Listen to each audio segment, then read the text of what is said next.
talk about in the book. But in the late 1970s, they weren't doing so well. So they had a program, similar to a lot of other programs at the time, not just within higher education, but in the workplace, where you had these you might call them like kind of formula-based or, like very explicit sort of slots, right? For kind of allocated for, quote, minority students, right? So Alan Bakke said, hey, like, that's not fair. And so he sued. And in the end, he won.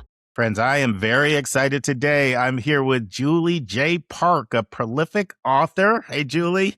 Hi. And she's also a full professor at the University of Maryland in the education department. And so there's a lot of roles that Julie has played, and you're going to learn about them. But I'd love for you first to just share your backstory, Julie, because I think it's always helpful for people to understand the context from which you're going to speak. Yeah, sure. Well, I am second generation Korean American, so child of immigrants who grew up in the Midwest. So my parents came over in the 70s and they had my siblings and I kind of dotted around different places. And then we settled in Ohio. And so that's where I grew up and shaped a lot of my early thinking and observations around race and trying to understand why is my family different, right? In a lot of different ways. Yeah. Was it like a predominantly white setting primarily that you were in? It was. Yeah. And when I was 5, this stuck out in my mind. It was like the biggest event that happened to me, in my life. We moved and, I don't know if I was fully aware at the time, but a little while later, it became evident that it was a strategic decision, right? It was my parents looking for what they felt was a stronger school district for my siblings and I. So it's interesting, thinking just about how kind of inequality happens. And, I am thankful to have grown up in that school district, but I recognize that not everyone got that type of opportunity. But it is funny, thinking back to my childhood of just different things that I took for granted. Like now I write about extracurricular activities as one of my research topics. And we had just such involved parents at school. And my parents, they would just drop us off. But we just had these really salt of the earth Midwesterners who coached all our teams and did all of this stuff. And that created opportunities for us. And now I have 2 kids and family and live outside of the Metro Washington, D.C. area. And so that's also another interesting place to observe inequality, the college admissions frenzy, and how people are talking about things and kind of stressed out. So, yeah. Great. So we're going to get into all of those things. So you've written 3 books on race and college campuses. Why don't you first just give an overview of each of the books, what they were about, why you wrote it, what your maybe synthesis of the main message. Particularly for the first 2. We're obviously going to dive a lot more into the more recent one on affirmative action. Sure. Yeah. Starting out, I did not think that this intersection between college admissions and campus life, that it would be a running theme. But now I've written 3 books that kind of look at that particular, not just one, not just the other, because people tend to focus on one or the other. But I've always been interested in that intersection, I think, because when I went to college, I think the part of how I got to where I went, I felt was just very much tied with the actual experience I had. And so my first book is called When Diversity Drops, Race, Religion, and Affirmative Action in Higher Education. And it's kind of a funny title. I wish I had the book here because it's one of these things doesn't fit, right? So people are used to thinking of race and affirmative action and maybe race and religion, among some sections, but not even. But to put the 3 of them together is sort of a weird thing. But it comes out of, I ended up studying this campus religious organization for my dissertation. And I was drawn to the organization because it was actually pretty racially diverse on a campus where most of these groups are either all white or all Asian American. And they Julie, why don't you talk a little bit, because you always have a PhD. So why don't you talk about some from Ohio, where'd you go to undergrad and then eventually, get your doctorate? That might be helpful background too. Okay, sure. Yeah. So from Ohio, I very unexpectedly landed at Vanderbilt for my undergrad. And it was very unexpected because I had never heard of it, really, or very little. And it's funny because, now it's a hot school. It was not different in the 90s. It was different. It was very different in the 90s. 50% of people got in. And I think I had kind of heard of it, but then it really only became a possibility because I wanted to skip physics one day.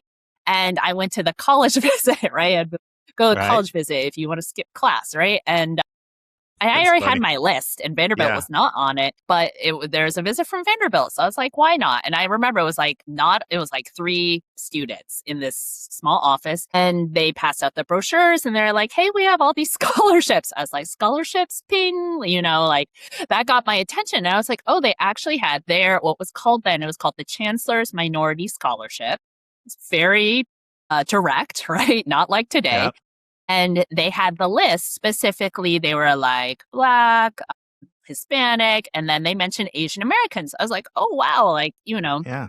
because even back then, Asian Americans, I mean, in some contexts, were included in sort of race-conscious scholarships. Like they actually were in Ohio, like for Ohio State, which where I kind of thought I was going to go, but not at sort of like top 20, top 25 schools. So I was like, why not apply? And so it's just funny thinking back, because back then I typed my Common App. Like Yes, that's how it was. I don't think schools had websites. No, Like they didn't. or they were really early. And Yeah, so mid to late 90s was when all that stuff came in. yeah. So I remember I was like, so I Xeroxed, like Mhm. photocopied my Common App and then just sent it off because I was like, I didn't have to do anything other than pay the app fee. And then lo and behold, I get this phone call in the spring being like, congratulations, like here's a full ride. And I was like, Wow. okay. I was like, all right. And so we just visited. Like I had never visited. We visited. I looked around. I was like, oh, it's pretty. Sure. Why not come here?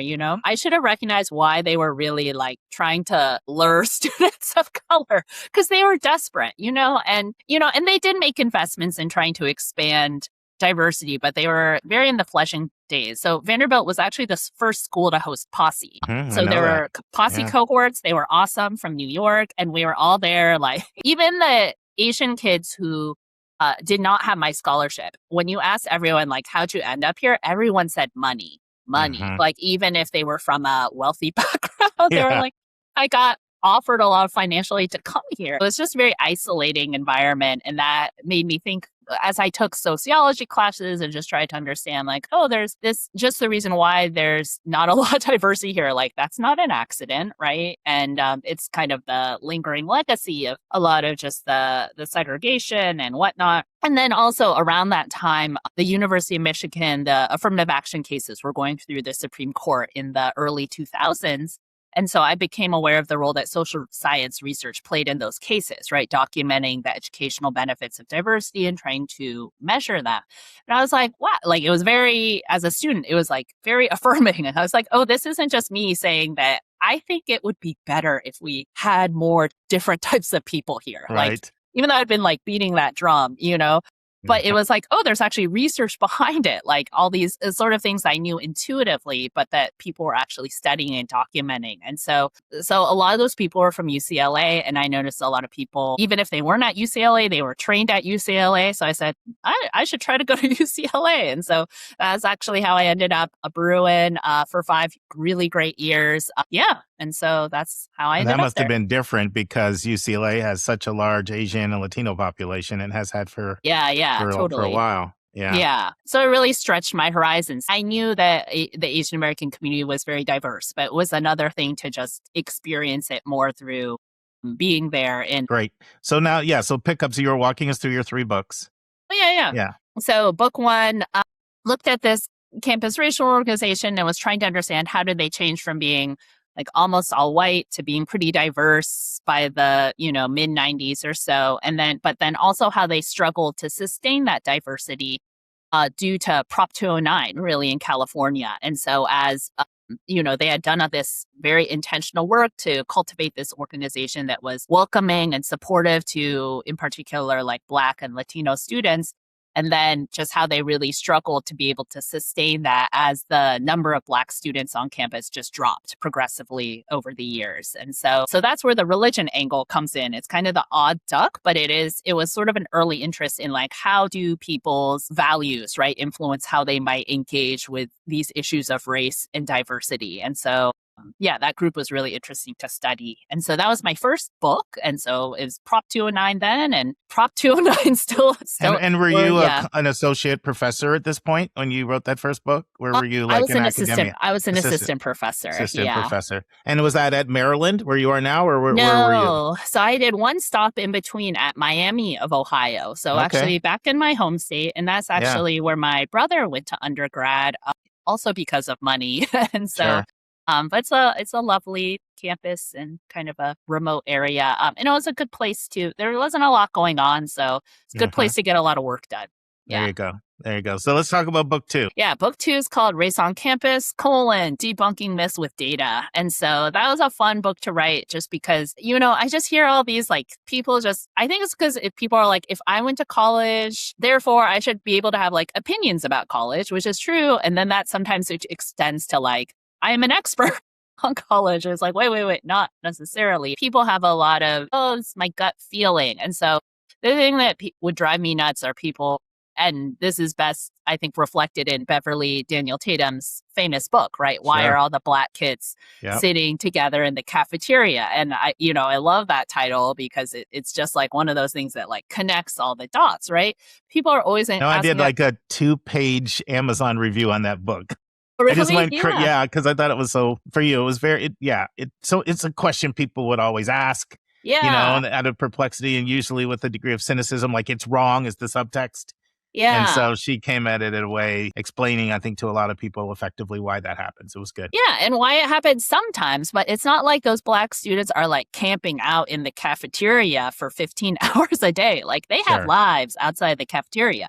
And so what's actually awesome is Beverly actually endorsed the book, which was a great surprise. But then also, because of my own research on how Uh-huh. college students interact across race, I knew that Black students and students of color, they actually have the highest rates of interracial interaction. They are Uh-huh. constantly interacting across race especially when they're at predominantly white campuses. And so but I knew there's this entrenched myth of people only talk about like self-segregation, right? Yes. Without talking about like, why are all the white people hanging out? Why do all the white people go to this fraternity house, right? Like, why are people not flipping the question? And so along that line, the book is kind of split into chapters, both around admissions, because there are sort of different. So each chapter kind of tries to debunk a myth. And so one myth is that like affirmative action is bad for Asian Americans. And the book came out like it was mostly written, I think, slightly before SFFA came out. And then it actually came out as SFFA was making its way through the courts. That's So, students Julie, some for people will know what fair SFFA admissions. is. Yes. Oh, but if some Yeah, won't. yeah, So yeah. you want to give that out. We're obviously going to talk about SFFA Yeah. a lot, but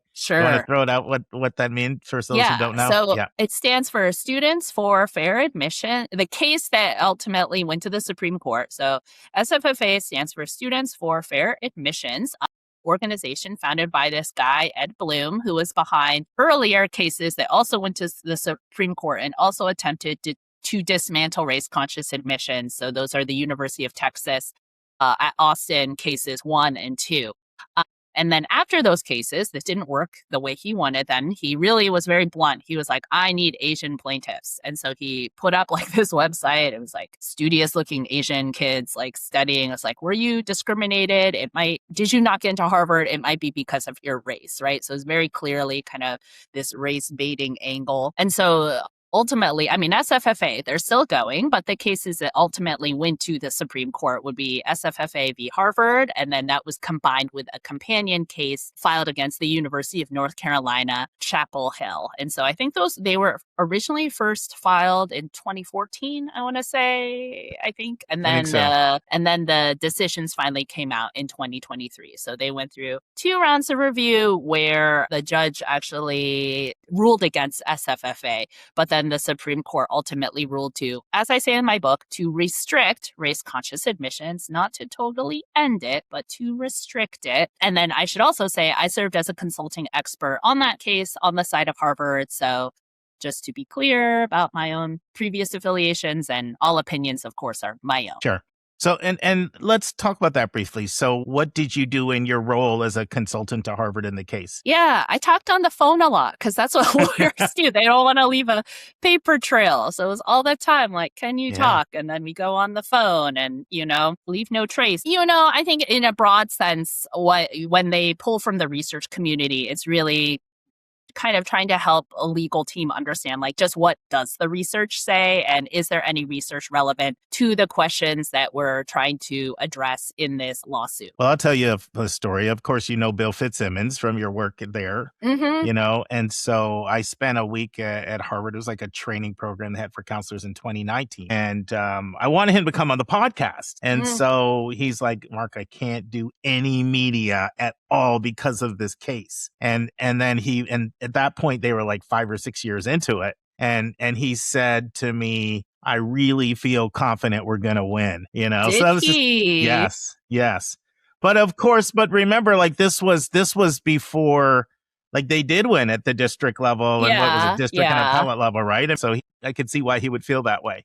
So Yeah. we're going to talk a lot more. It's really the main theme of our conversation today. But just say a word about your third book, Julie. Okay. Hold it up This for us one to I see have it. on my desk. Love Yes. it. So this is the one that came out in I have it too, January. And right so, here. Yep. awesome. Yep. So race, class, and affirmative action, college admissions in a new era. So this is what I think everyone should know, both about the ruling itself in SFFA v. Harvard. So trying to clarify a lot of the misunderstanding and the way that the case has been portrayed in the media and the gaslighting from the administration. And then also talking about what does this mean for college admissions, college campuses, students who are navigating the admissions process, all of that. So yeah, let me say a couple things. The Sure. rest of their co-hosts are kind of jealous that I get to interview you. They've either heard you speak at different places. We're all really pretty enamored by your work. And even myself, like when I was reading your book, I actually had this thought, and I was telling Julie, ask about one of our co-hosts this, I want to just move to College Park and just take every class that Julie teaches. That thought popped into my head. I just want to like sit at your feet and learn. So yeah, the book has 60 pages of footnotes. Yeah. So it's very, very documented. And a lot of the jokes, they're extra jokes or like little kind of side chatter, etc. in the footnotes. Same with race on campus. Yeah. A lot goes in the footnotes. Awesome. So I think one thing that I think would be helpful for people is to talk about sort of the history of race and particularly racial exclusion, in this country, because I think it's important to understand that context to even see why affirmative action came into place, right? And sometimes when people talk about it, they talk about it like it's exclusively a Southern issue. And that's one of the things you bring up in your book. No, this is not just a Southern issue. So why don't you just sort of walk through some of the history of racial inclusion and exclusion? I think that's an important context before we talk about the affirmative action cases and get more into the specifics of where we're at now. So take it where you want to go. Yeah, sure. Because some of this stuff is not that far in the past, right? Yes. And like we like to have this sort of collective amnesia, we're like, oh, we had the civil rights movement, so everything is okay. But, I do dedicate some space to be like, let's not forget like how bad things have been and how bad sometimes some things continue to be, right? And so, interracial marriage was illegal in Virginia in my lifetime. Yeah. In my lifetime, right? So you go, right? So, right? But anyway, yeah. So take this where you want to go. Yeah, we had laws that was like, it's a crime to teach a Black person to read, right? Do you think that might do something for inhibiting educational opportunity, right? And just the incredible racism and unequal division of resources was baked into so many things, right? We had the Morrill Land Grant Act of 1862, which on one hand, opened up education, like the massification of higher education to white males, right? And in some cases, sometimes women. But that we had so many Black people just weren't allowed to attend a lot of those institutions. Or then we had like that separate in the second land grant act, right, that had to be like specifically like allocated resources for to continue segregation, right? We had it so a state would pay to have a Black graduate student be educated in another state because they would refuse to educate them, right?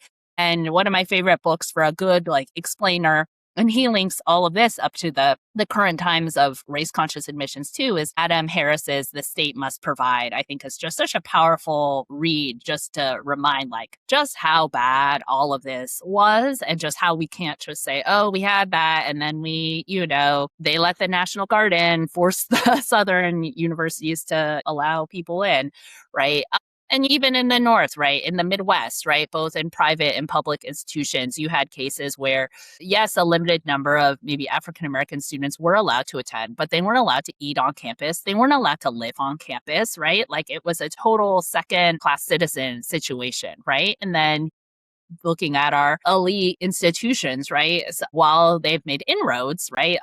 So many of them continue to be just totally like not reflective either of the diversity of their country or of the country or of their local neighboring communities, etc. So have we made some progress? Yes, but it's also so precarious, right? Because we see with these rollbacks from the administration, like any progress that has been made, so much of it could just be taken away on a second swim. And it's just been really disheartening, right? I think to just the attacks on higher education and of course this very thorny subject of, diversity, equity, inclusion, right? Which were just kind of these taken for granted, like, yes, we value these things. And just to have that really threatened, right, it's very sobering. But at the same time, like we just can't, as I read, I'm like, we can't go back, right? Like we're all worse off when the doors aren't open, right? When we don't have all of the perspectives at the table. But yeah, I think there's just so much and then of course, institutions themselves. I think with race conscious admissions, like race conscious admissions in its more full form, right? So like sort of pre-2023, or what you could say like 2003 to 2023. So about that 20-year time period, like it did definitely make a difference in terms of helping expand access and opportunity, especially among more selective institutions. But then at the same time, there was only so much it could do. It's this paradigm. It's like it did a lot, and without it, we're worse off. But then at the same time, there's also a lot that it wasn't able to do. And I think part of that, and as I talk about the book, is because colleges have these like competing priorities, right? They'll call them institutional priorities, right? So it's like, yes, we care about equity and access, but we also care about like our athletic teams and our legacies and our these other things that kind of keep inequality sort of entrenched. And so, yeah, it's complicated. So, Julie, walk us through all of the major Supreme Court cases on affirmative action, because as we know, this has been a hotbed issue for about 50 years in the Supreme Court. Probably Bakke was the first major one, right? But walking through Bakke and all those, the Michigan, the Texas, all those, has it been 5 or 6? It's either multiple times that there's so many that you have to count them on your fingers. It kind of depends how you count, but right, because there's two, like is Michigan 2 or 1 or things like that, right? Things like that. Sure. But why don't you explain each of the major cases just to give a historical perspective on where the country has been on affirmative action all the way up to where we are now? Yeah. So we have the 1978 University of California case, Bakke versus Regents of the University of California. So Alan Bakke, he was a white guy, a veteran, who wanted to attend medical school at the University of California, Davis. There's some interesting things about his particular case, but in the end, he alleged Davis had extreme trouble actually having any sort of diversity. It's kind of ironic because fortunately, decades later, UC Davis School of Medicine has actually made tremendous gains in diversity. Yes, you talk about that. Yeah, I talk about it in the book. But in the late 1970s, they weren't doing so well. So they had a program that was similar to a lot of other programs at the time, not just within higher education, but in the workplace, where you had these very you might call them like kind of formula based or,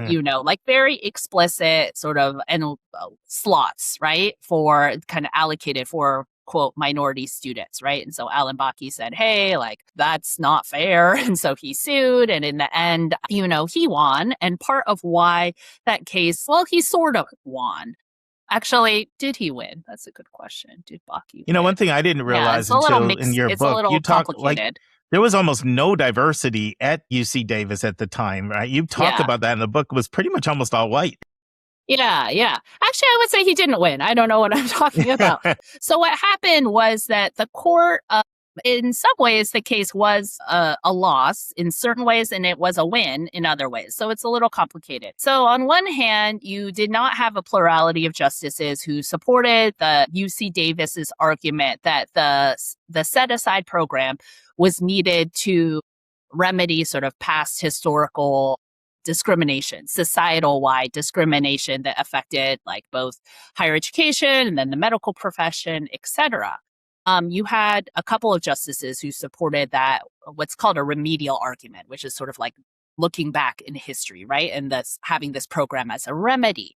What allowed race conscious admissions to survive out of that case was the finding from Justice Powell, right? Lewis Powell, who stated that he did not agree with the remedial defense that UC Davis had pitched, but he said that he liked, in particular, he singled out Harvard's program, and he liked this idea that you could have some consideration of race ethnicity to bring together a diverse class, and that represented different backgrounds, et cetera. And so that was called, and in the name of supporting diversity, right? That from bringing together these students of different backgrounds, that you could have some sort of benefit, and that educational benefit in particular to enhance the educational experience. And so that was called kind of the Powell's Compromise, or where the diversity defense really came out of. And so let me summarize this and correct me if I'm wrong. So with Bakke, the ruling was you can't use race and some type of formulaic or point system to, almost like in a reparations right type of way, like to redress historical inequities. But you can make a case that having a diverse campus benefits the education of everybody. And so that rationale was allowed to persist. Yeah. Is that a fair summary, or would you correct that? So actually they didn't, I don't think they actually said anything about points, because points actually comes out later in the Michigan cases. But what they did reject was like a more, like, I think Davis's program was like a certain number of slots. So they said like, that's too rigid, but Powell was like, I like this Harvard approach where it's like one of many, many factors, and each person is really assessed as, an individual and kind of holistic, right? In a holistic fashion. And so another interesting thing about Bakke in the rejecting the remedial historical defense, right, around societal racism, et cetera. What is important to know about Bakke is that it did not reject, because UC Davis did not argue it to defend the program, it did not address anything about an institution-specific acts of discrimination that had occurred in the past. So UC Davis did not use that defense, but the ruling didn't say anything about like that an institution couldn't have a affirmative action-based program that's sort of remedial to address like instances of specific racism. So that actually comes into play later, because as I argue in my book, that is a remaining option for institutions to use if they were to think about bringing back some sort of limited consideration of race in admissions. So anyway, that was the law of the land. But of course, a lot of people didn't like it. I mean, affirmative action has been a hot topic, I feel like, my entire life. There have been people that have felt like we have to get rid of this unfair system that is giving people of color an unfair advantage. That's been the public perception in certain circles. Sure. So there was always strong movement that we didn't completely get what we wanted in that case. And so why don't we walk us up to the next case? Yeah. So, there was continuing. I mean, anytime you have a program, I think, that is seen as benefiting people of color, you have this idea that, it's sort of like this zero cost. Like if they are benefiting, then I am not, like, then someone's losing, right? And so, which I think is really unfortunate. Have you read the book, The Sum of Us? Are you familiar with the book, The Sum of Us? No, I'm actually not. It's the whole concept of that's the prevailing public perception, and it debunks that, and it goes back and gives an example of, like, in Alabama when they had to integrate the pools. Instead of integrate the pools, they said, we'll just shut the pool down. And everybody was hurt. I'm gonna have to tell you that book. You're gonna love that book. Okay. Yeah. You have to read it. It's really good. Yeah, no, I believe it. And then it's like, when we are able to bring in more people, like, we all benefit. Like, I'm self-interested. I'm like, I want to benefit from a more diverse environment in particular. So what was interesting, because we mentioned points, right, is leading up to the University of Michigan cases, it was kind of, on one hand, people knew they couldn't have sort of like a set-aside program, like where a certain number of spots are allocated for students of racially minoritized backgrounds. But there wasn't a ton, besides kind of like try to consider people as individuals and look at things holistically, there wasn't a lot of, I think, explicit guidance. And so you had practices that I think by today's standards seem very rigid, but for a long time were actually somewhat commonplace. I think, especially at places that had to process a lot of application volume. So your publics, right? And so while they did not have like an outright like formula, like there were some components that I think people would see by today's standards as being like semi-formulaic. And so one of those practices that the University of Michigan, and I remember when people talk about like admissions to, I think even the UC, they'd be like, oh yeah, you get this amount of points. If you have this SAT score, you get this amount of points, whatever.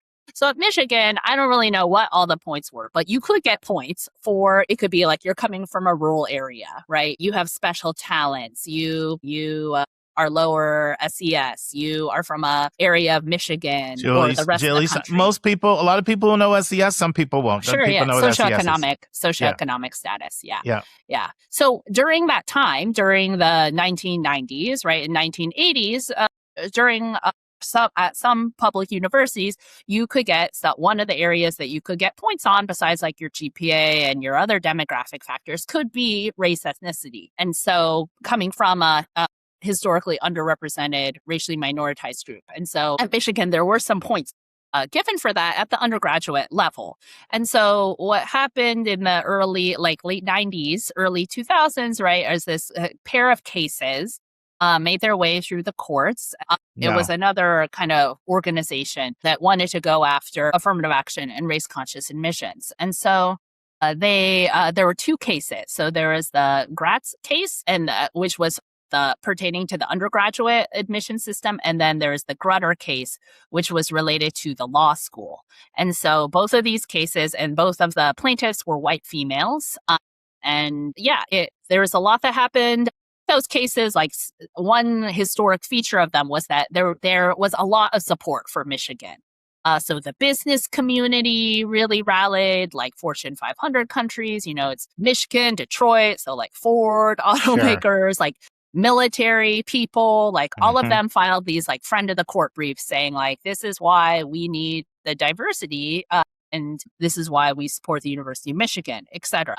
And it's interesting because in some circles, they discussed the possibility of defending the Michigan case, or so there were some legal scholars, I'll say Charles Lawrence of Georgetown, who's kind of a big, late, great kind of person, right? Left such a legacy. But he argued that he thought that it would be a stronger defense if Michigan combined the diversity defense with like some sort of like remedial defense addressing like racism with it that came from the University of Michigan itself, and then also like how past discrimination from the university, right? And so he said you could combine those and you would have like a 1-2 punch, right? You could have a much stronger case. But in the end, the University of Michigan decided to go with the diversity defense. And I think you could understand, like, to a university, it seems more palatable to be like, we love diversity, right? Versus like, actually, we did these things in the past that help explain why, we don't have as many students of color. So in the early 2000s, the court struck down the undergrad policy, the one that was related to the point, right? Assigning a point. So it was like, nope, can't do that anymore.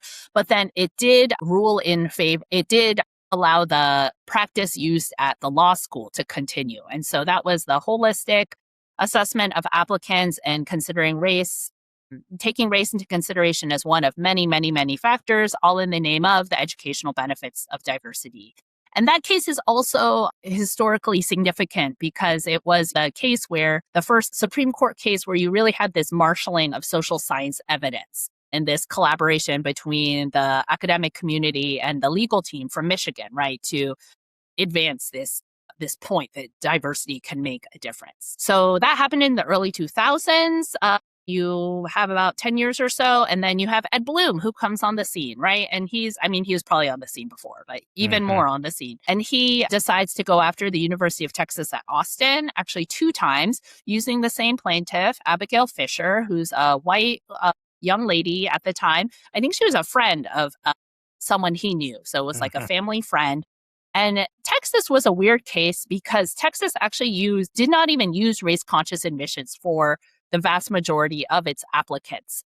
It used the Texas 10%, which had been in place since the late 1990s. And so when I heard about it, I was like, Texas barely even uses race-conscious admissions. But it did for a very small slice of the portion of the applicant pool. So, I think you have something like 80, 90% who are admitted through what was back then the 10% plan. Now it's like the 6% plan or the 5% plan. Well, it went to like 6 that. and now it went to 5 recently. It went from 10 5%, to 6 to 5. Yeah, it's just going to drop down a little bit. It started like in 97 with the 10% and it keeps getting lower as Texas grows. So with the Texas, but they went after, there is some consideration of race ethnicity for this small portion of applicants. And during the cases, they talked about how there were over 100, if not hundreds of Black and Latinx applicants who had better grades than Abigail Fisher, but also didn't get into the University of Texas at Austin. And so there's this kind of theme where with these white female plaintiffs, they never recruited anyone who was this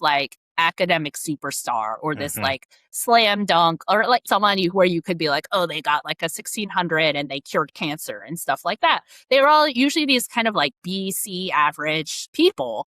And so after the court ruled in favor of the University of Texas at Austin, Ed Blum switched gears. He very purposefully, as I mentioned before, he set up the website, the recruitment, he created the new organization. He said, Asians, I finally recognize that there is this pool that have these complex feelings about the admission system. And there is a complex history there because there was a period of anti-Asian quotas at certain universities in the 80s. And then also all of this is overlapping with this time period where I think admissions is getting even more selective, right? And so you just have more, you've always had people who are why didn't I get in? Why didn't I get in? But that's heating up, right? During the 2010s. Although it's kind of funny because looking back compared to now, now it's so much worse. Different level. 2010s is admit rate 25%. That looks great, right?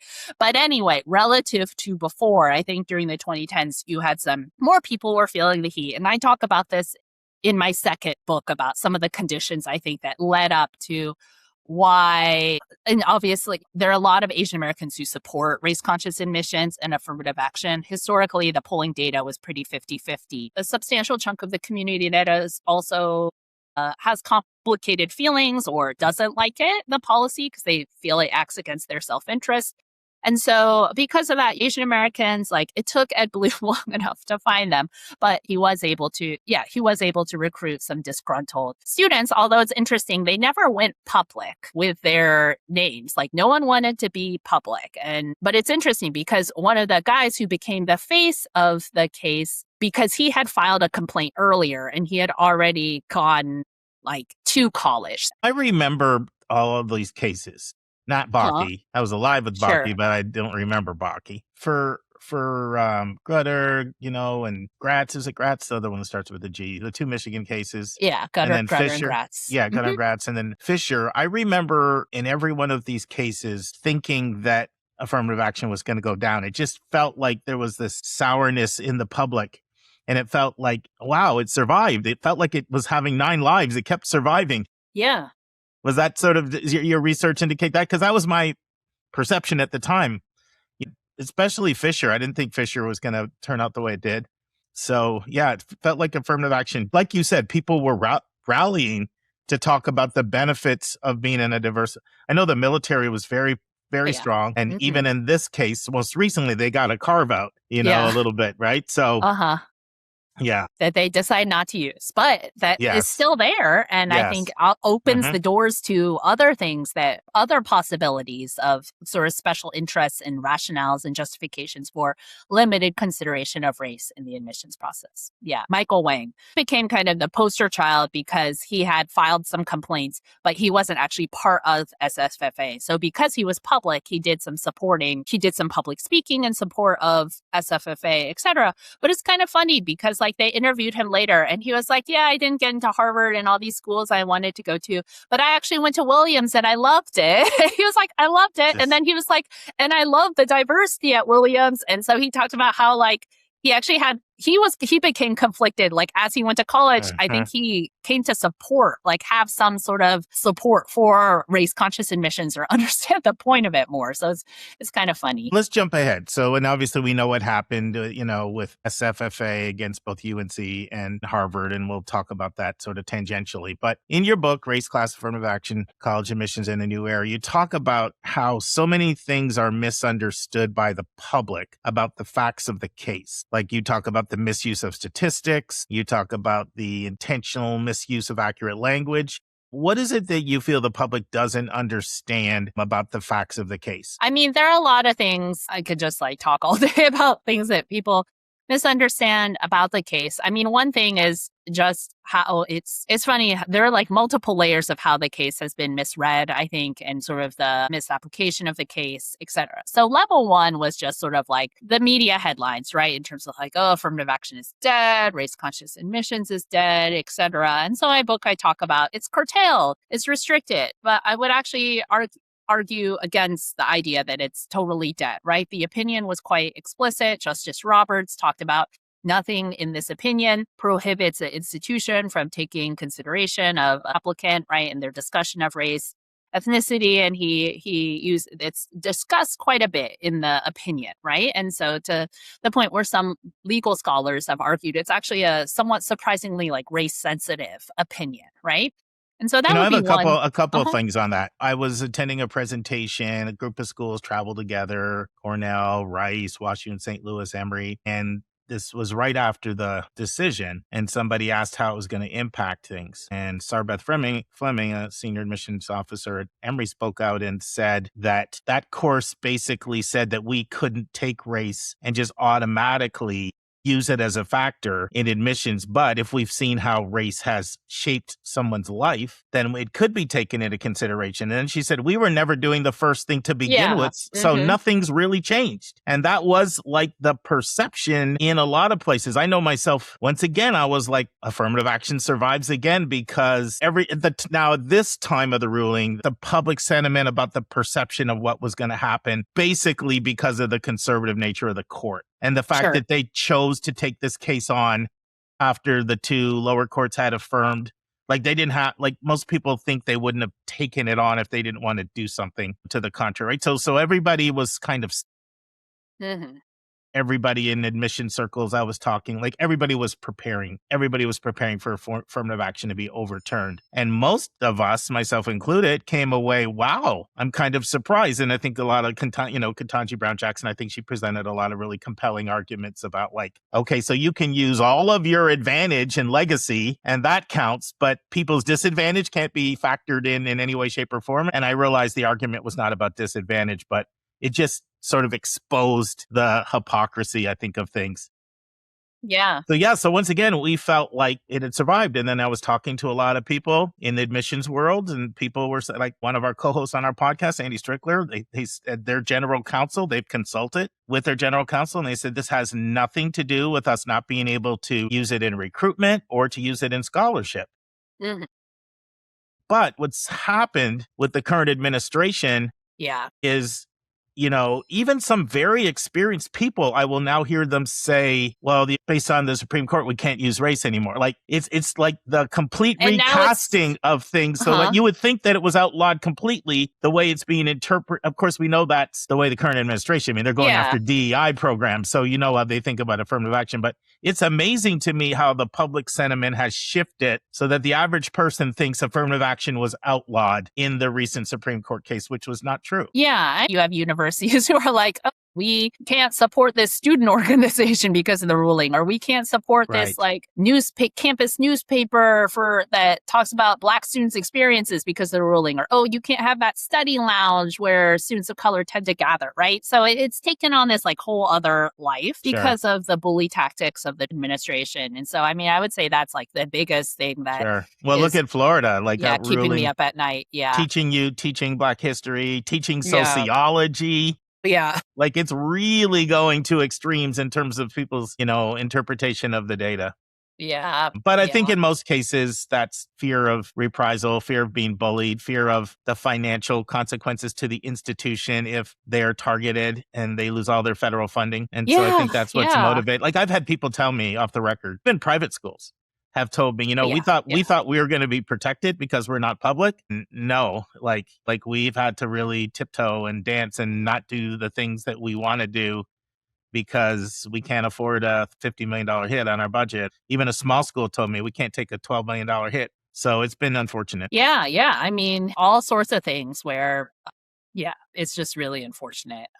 But you Terrible, talked really, about for higher ed. statistics. You talked about in your book how statistics were misleading in how they were presented, arguments and talk a little bit more about that. Yeah, I mean, I think some of it is just sort of the public misunderstanding or reading of sort of sound bites, right? That kind of came Mhm. across. They sound snappy, right? So people are like, in particularly the personal rating controversy, and so people Yeah, ran talk with about that. that. Talk Yeah, about sure. because that was so much in the news and the Hmm. overall, and you defend the way the perspective Harvard had, the way the coverage in the news is Asians were being discriminated against because they were consistently getting lower personal ratings, and it was a way to keep the Asian numbers down was to assign them a lower personal rating. And I know you sort of vociferously disagree with that, with how that categorization of what the personal ratings even were, let alone how they were used. So talk about that. Yeah, so it had like headlines that were like Harvard thinks Asians have terrible personalities, right? And it even Yeah. SFFA used it in their oral arguments. Like Harvard thinks that Asians are less personable, less kind, or all these positive adjectives. I was like, oh my goodness, that's totally taking it in another direction. So yeah, in the book I say the first of all, I think if there was one thing Harvard could do to go rewind in time, maybe they should have called it something else. So maybe if they called it like the other stuff rating, I Mhm. say, because the personal rating is sort of where the other stuff, right? Not your GPA, like GPA and test scores go into the academic rating. You had the extracurricular rating, the athletic rating, and then you had the personal rating. And those personal ratings were slightly lower on average for Asian Americans. And I talk about how that personal rating included things like the essay, right? Letters of recommendation, just any sort of insight. Like it was very open. That is not already captured in the other ratings. And so it did include a personal traits subscale. So that was part of the personal rating. But for whatever reason, Harvard never, I mean, they released so much, they had to, right? Because they were forced to release all of the what they were doing right behind the black box. But there was there was no data around any sort of score assigned to this personal trait subscale. Because if there was data, like the media would have like gone nuts, right? Mhm. On this subscale that had traits like, courage or civility, cooperation, all of these things. But, the media instead, I think, really kind of said, oh, that personal traits, if the personal rating is lower, then the personal trait scale must be lower. And therefore, Harvard thinks Asians have terrible personalities. And it's like, we don't know that. Like, we just don't have data on that.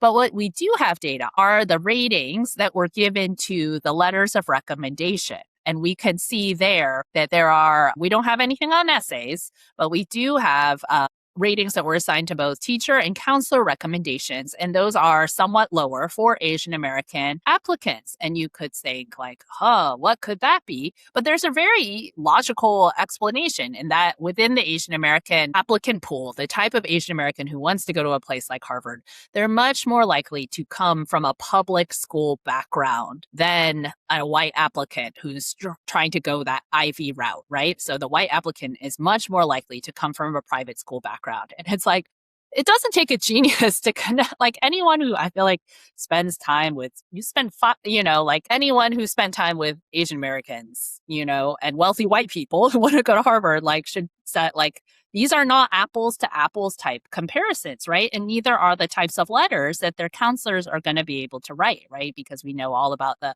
gulf between what will come out of a wealthy private school where they just have a very different approach to letters and also resources, right? They're able to dedicate so much more time because they have so very small group. It might not feel small to them, but compared to the public, right? The number of students that they have to write for is so much smaller, right? And so they are hired specifically to write these beautiful works of art that are like 2.5 pages long, single space, going on about how great these students are, versus a public school student is going to get a much more generic letter in most Mm-hmm. cases, right?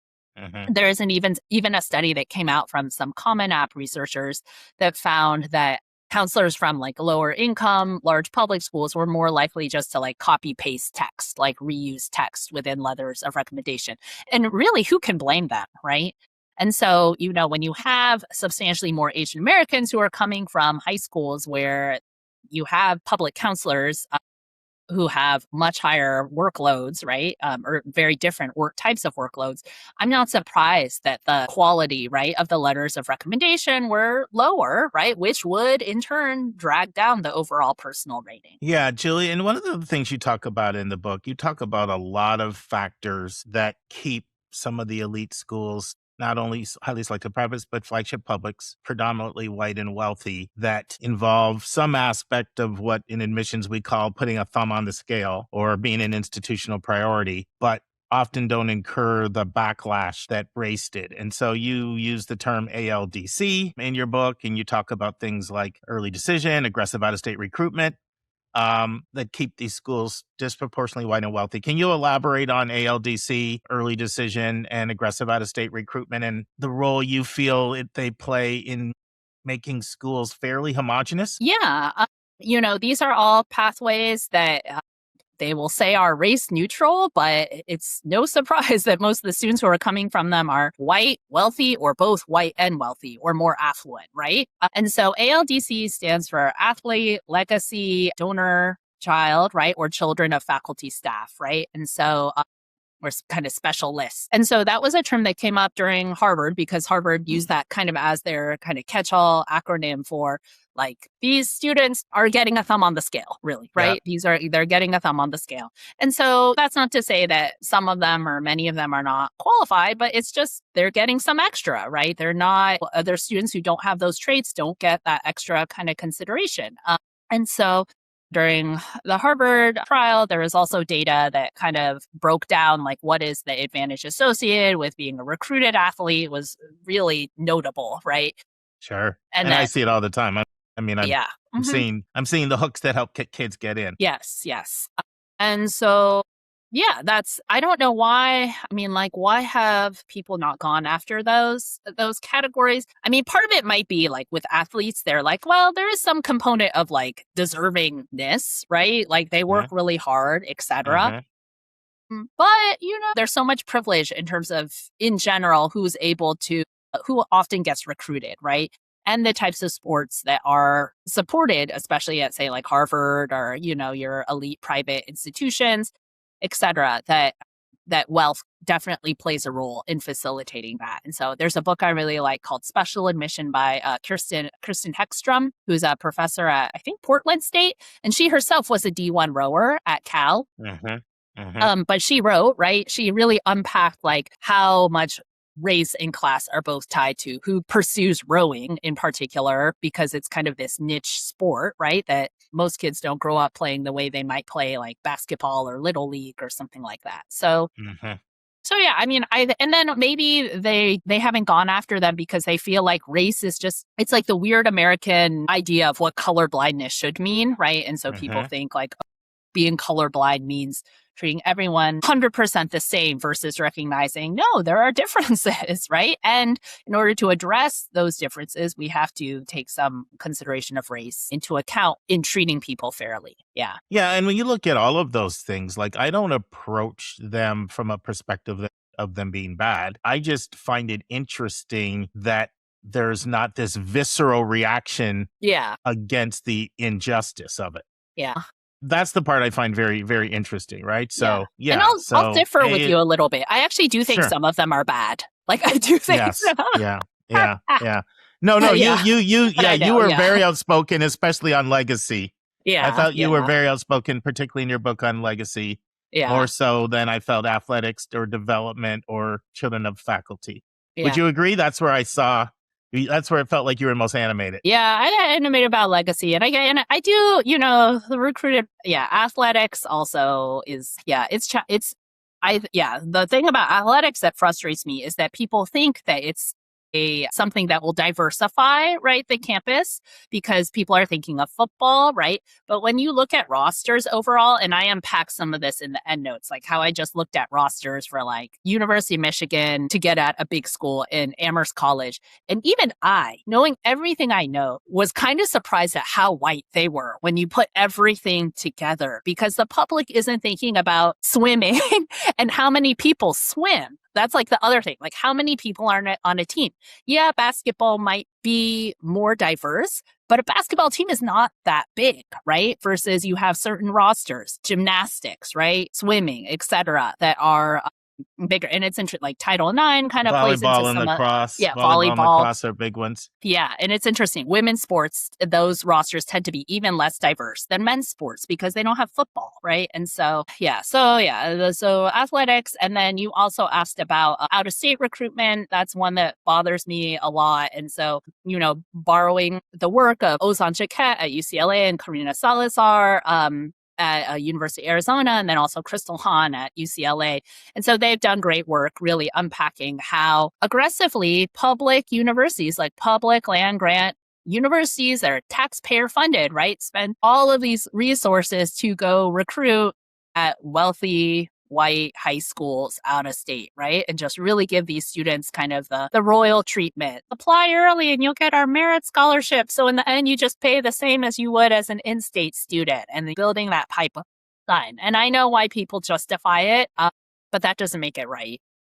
Yeah, it's hard because on the one hand, the reason they're doing it is because state and federal investment in education has been so significantly curtailed and reduced. And so it takes resources to run an institution. So a lot of my umbrage there is more on the lack of state funding and federal funding that goes into schools. I don't know if you agree or disagree with that, but that's kind of how I see that. Because at the end of the day, it's hard. It's hard out there. It's super competitive. Like I see, it's not easy because the public's expectations of colleges have changed a lot.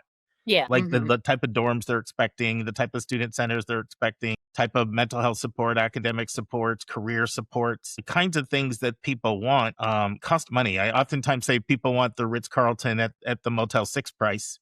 Yeah. And if you don't do it, they just don't go. They go somewhere else. There is an aspect in which I'm sympathetic to them needing to have more resources. Otherwise, what happens, and you see a lot of this right now happening in higher ed, departments get completely slashed or professor spots go without the institution having funding. Two things can both be right. And even with athletics too, I think that, I argue that I don't think all sports are equal either in terms of how they might add to the esprit de corps or bring the community together in ways. So I think it's easy to just take one felt swoop of the brush and put them all in the same bucket. Mm-hmm. Now, other things you also talk about that keep these institutions predominantly wealthy and white are things like essays, recommendations, test scores, counselor letters. If people don't realize that they are, you do give some stats in the book. You look at places like LSU and Georgia and how like the Black population is like at the schools, like 1/6 of the Black population in the state in certain instances. So there might be someone who might not even think that, who says these places aren't diverse. So we probably should establish that to begin with. Early decision. I'm sure that's one you probably have a big problem with. Yeah. So friends, this has been great. And you're going to hear part 2 with Julie. This is just part 1, but we're going to come back with more questions, more not on the history, not on the cases, but the practical components, the everyday stuff. So hopefully you've enjoyed part 1. And if you've liked this, we ask that you click the like button, the share button, subscribe, ring the bell notification so others can find the video and we can get the word out. So thank you.